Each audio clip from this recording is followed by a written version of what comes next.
Hello guys, welcome back on our YouTube channel. दोस्तों, मैं हूं अंशु और आप देख रहे हैं Anshu Gupta study materials YouTube channel को। दोस्तों, आज मैं आप सभी के लिए क्लास 10th मैथमेटिक्स का चैप्टर 4 जिसका नाम है द्विघात समीकरण यानी कि क्वाड्रेटिक इक्वेशन। इस चैप्टर का आज मैं आप सभी के लिए मोस्ट इम्पोर्टेंट सब्जेक्टिव क्वेश्चन लेकर के आया हूँ, जो कि आप सभी के बोर्ड एग्जाम 2024 के दृष्टि से काफी ही इम्पोर्टेंट होने वाला है। इससे पहले चैप्टर 4 यानी कि क्वाड्रेटिक इक्वेशन का आप सभी के लिए ऑब्जेक्टिव वीडियो इस चैनल पर अपलोडेड है। अगर आप लोग उस वीडियो को नहीं देखे हैं तो उस वीडियो का लिंक इस वीडियो के डिस्क्रिप्शन बॉक्स में पिन है, जा करके आप लोग देख लीजिए। और एक खास बात की, इस चैनल पर आप सभी के लिए क्लास 10th के सभी सब्जेक्ट की तैयारी कराई जाती है, जिसे कि आप लोग अपने बोर्ड एग्जाम में 450 मार्क्स को बिना किसी कठिनाई के गेन कर सकते हैं। तो चलिए, समय को बिना बर्बाद किए हुए चलते हैं अपने चैप्टर 4 यानी कि क्वाड्रेटिक इक्वेशन के मस्ट सब्जेक्टिव क्वेश्चनों को देखने। उससे पहले आपसे एक रिक्वेस्ट है कि अगर आप चैनल पर नए हो तो प्लीज चैनल को सब्सक्राइब कीजिए, क्योंकि ये चैनल आप सभी के लिए हमेशा देता है रियल कंटेंट, जिससे आप अपने बोर्ड एग्जाम में किसी भी क्वेश्चन को आसानी से डील कर सकते हैं। तो चलिए चलते हैं अब अपने क्वेश्चनों की तरफ और देखेंगे कि हमारा क्वेश्चन क्या है।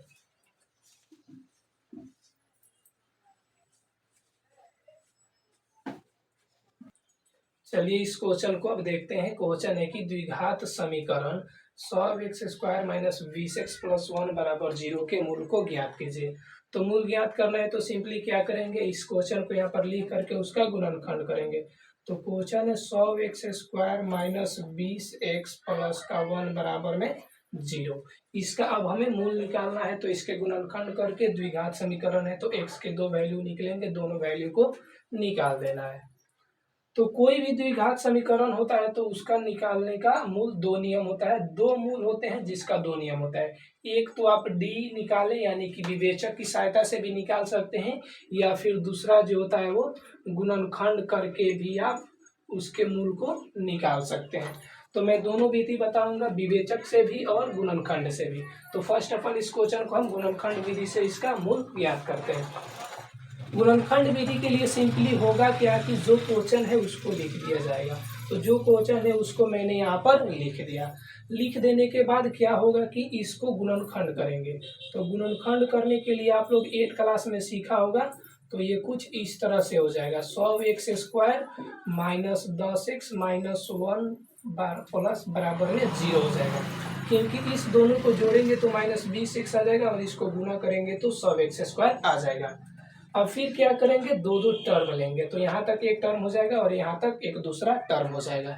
इसमें से अब कॉमन करेंगे, तो इसमें से अगर इस दोनों में से हम 10x को कॉमन करेंगे तो यहाँ पे क्या बचेगा, 10x बचेगा, क्योंकि 10x को गुना करेंगे तो फिर पुनः हमारा 100x² वापस आ जाएगा।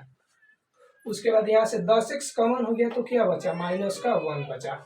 फिर इसमें से अगर हम -1 कॉमन कर लेंगे तो इसमें से केवल हो जाएगा 10x और यहाँ -1 और बराबर में क्या हो जाएगा, 0। ये गुणनखंड आप लोगों को तब समझ में आएगा जब आप लोग क्लास 8 के गुणनखंड को अच्छे से समझे होंगे, अन्यथा रुके रहिए आप लोग विवेचक विधि से यानी कि डी निकाल करके जो विधि होगा उससे आप लोग इसको निकाल सकते हैं सिंपली। अब फिर दो टर्म लेंगे तो इस टोटल में देखिए 10x - 1 और इस टोटल में 10x - 1 होगा। दोनों में से कॉमन कर लेंगे 10x - 1, तो इसमें से 10x - 1 कॉमन करेंगे तो सिंपली क्या बचेगा, 10x बचेगा। और इसमें से 10x - 1 करेंगे तो क्या बचेगा, -1 और बराबर किसके है, 0 के। जब इस तरह से गुणनखंड आ जाए तो दोनों गुणनखंडों को बारी बारी से 0 के बराबर करते हैं। तो इसको 0 के बराबर करेंगे पहले। जब 10x - 1 इसको 0 के बराबर करेंगे तो 10x बराबर ये माइनस के साथ 1 उधर जा करके प्लस के साथ हो जाएगा, तो x बराबर सिंपली क्या हो जाएगा, 1/10 हो जाएगा।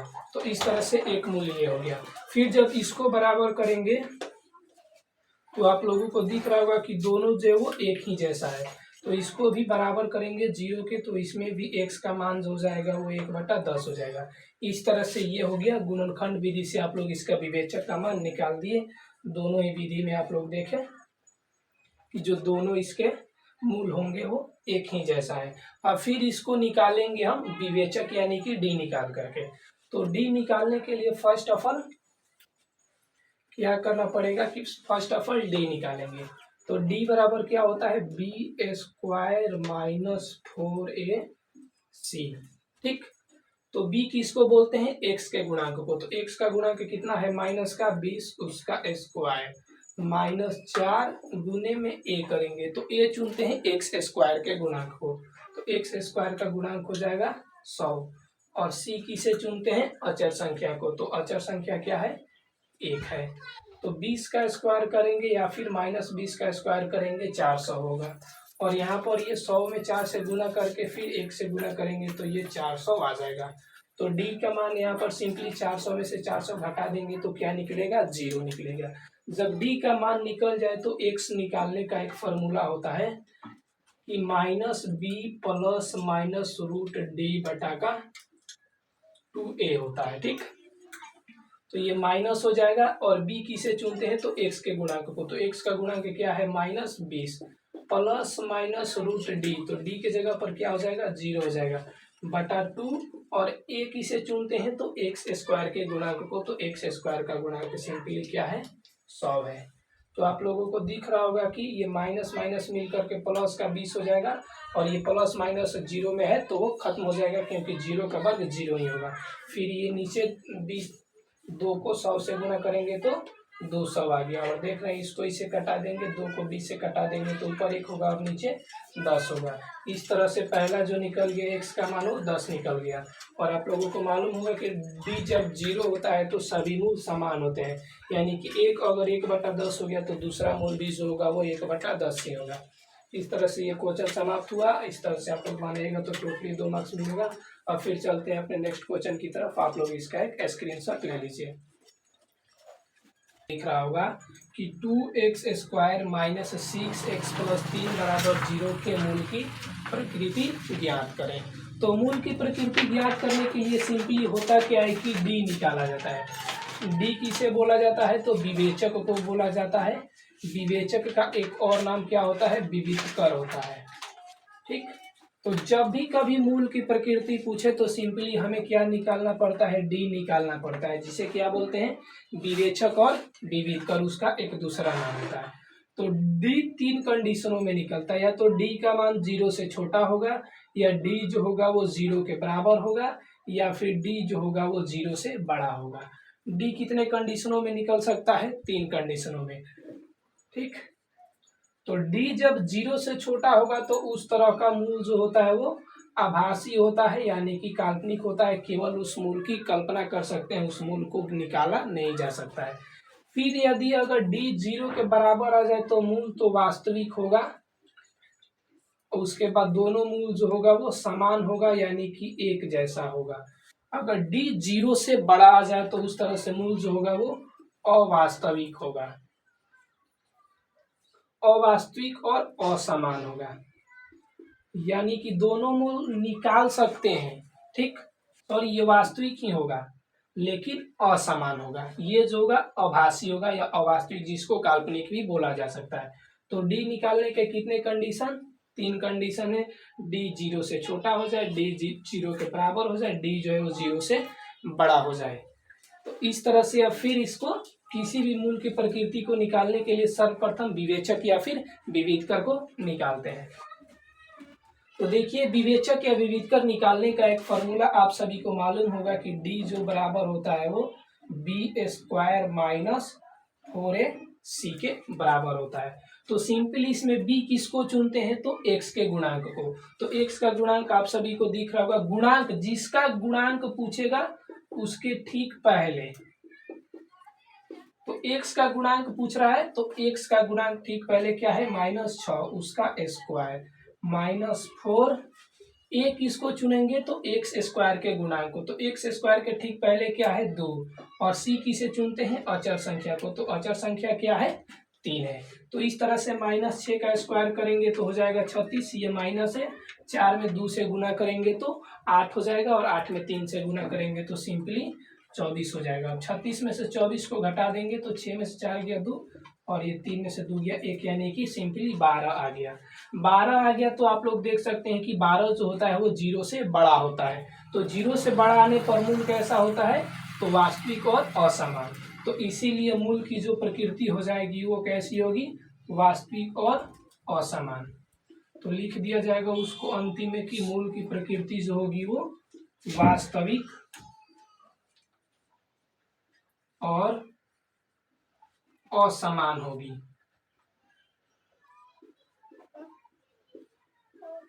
इस तरह से इस क्वेश्चन को आप लोग समझ चुके होंगे कि जब भी मूल की प्रकृति निकालनी हो तो उसके लिए विवेचक यानी कि विविधकर को निकाला जाता है। विविधकर कितने कंडीशनों में निकलता है, तो 3 कंडीशनों में निकलता है। एक बार 0 से बड़ा होता है, 0 से छोटा होता है या फिर 0 के बराबर होता है। तीनों में क्या क्या कंडीशन लगता है उस कंडीशन को मैंने यहाँ पर लिख दिया। और फिर चलेंगे अपने नेक्स्ट क्वेश्चन की तरफ और देखेंगे कि नेक्स्ट क्वेश्चन हमारा क्या है। नेक्स्ट क्वेश्चन आप सभी को स्क्रीन पर दिख रहा होगा कि 2x² माइनस 2√2x प्लस 1 बराबर 0 के मूल को ज्ञात करें। तो अभी अभी मैंने बताया था कि मूल को ज्ञात करने की कितनी विधियां होती है, 2 विधियां होती है।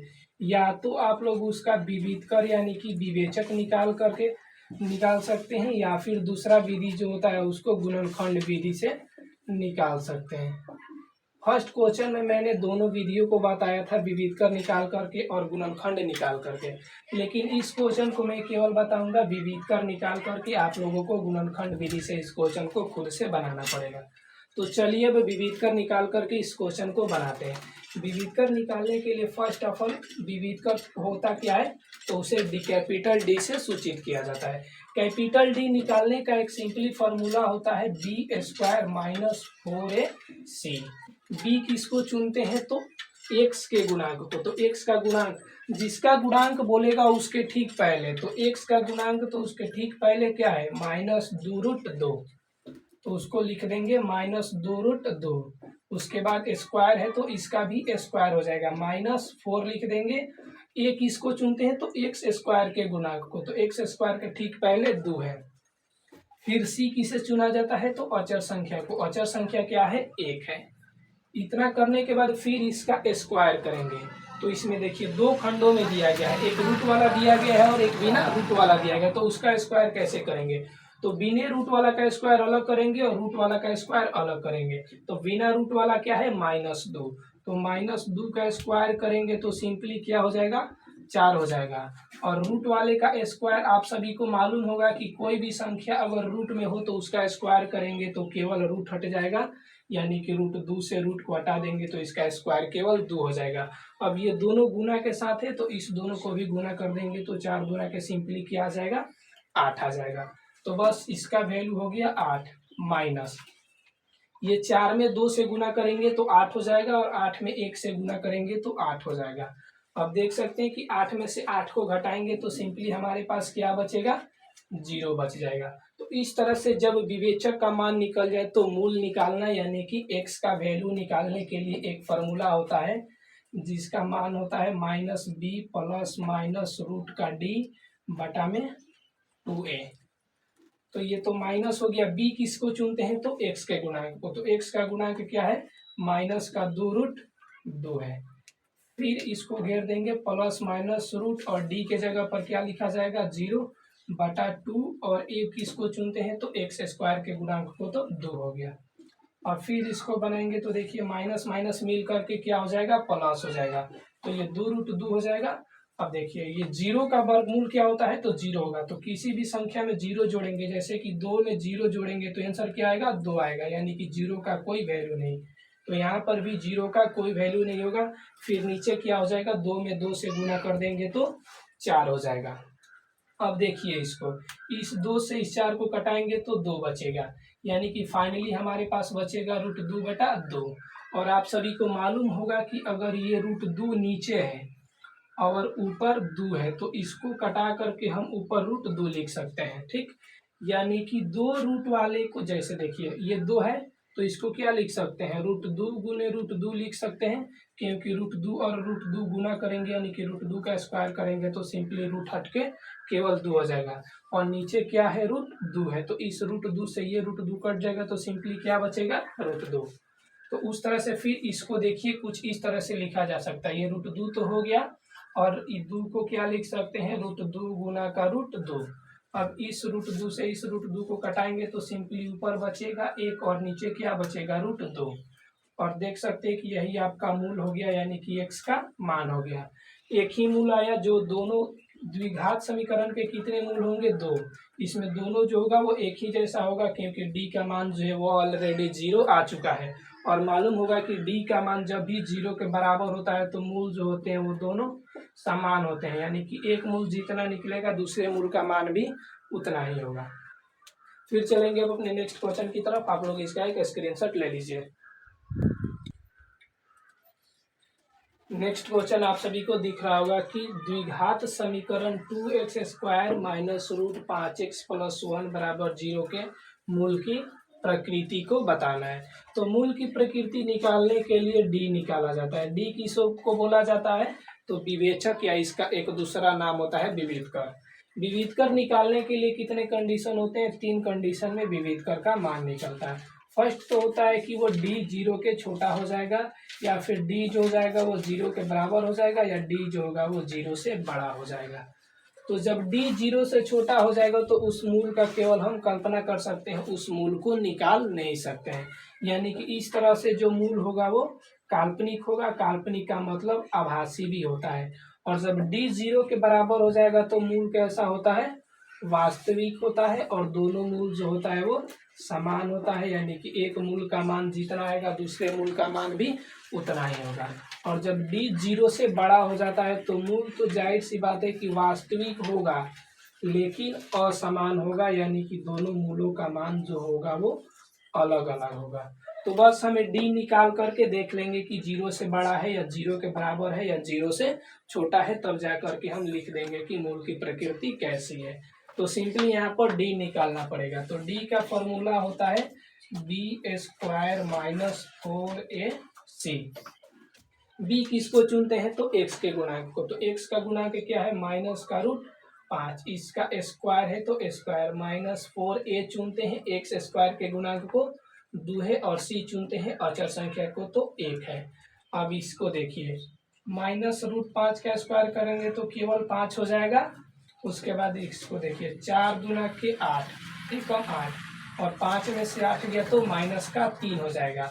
और आप देख सकते हैं कि -3 जो होता है वो 0 से छोटा होता है।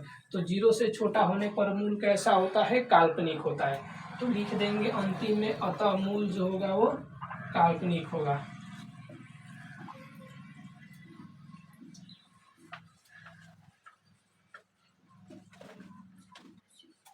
मूल जो होगा वो काल्पनिक होगा। इस तरह से ये क्वेश्चन समाप्त हुआ। अब चलते हैं फिर नेक्स्ट क्वेश्चन की तरफ और देखेंगे कि नेक्स्ट क्वेश्चन हमारा क्या है।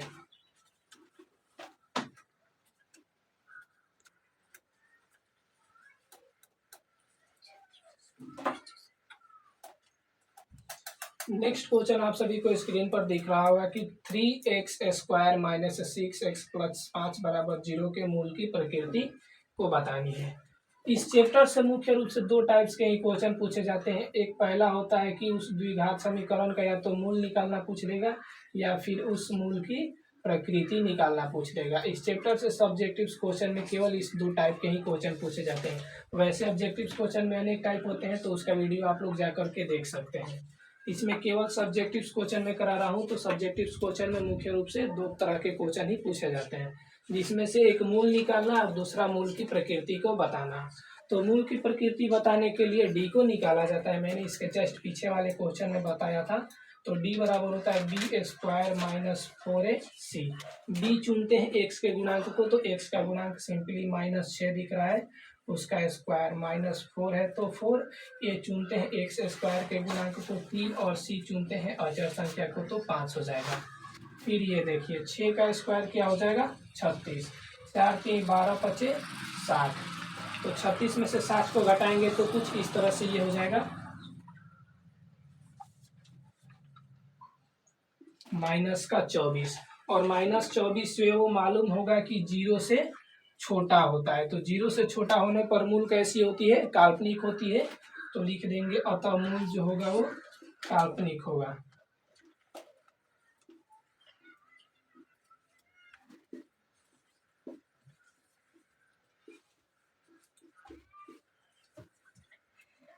अतः मूल जो होगा वो काल्पनिक होगा, क्योंकि डी यानी कि विवेचक या विविधकर का मान जो है वो 0 से छोटा हो चुका है। इस तरह से ये वीडियो समाप्त हुआ। मिलते हैं नेक्स्ट वीडियो में, तब तक के लिए बाय, जय हिंद, बेस्ट ऑफ लक।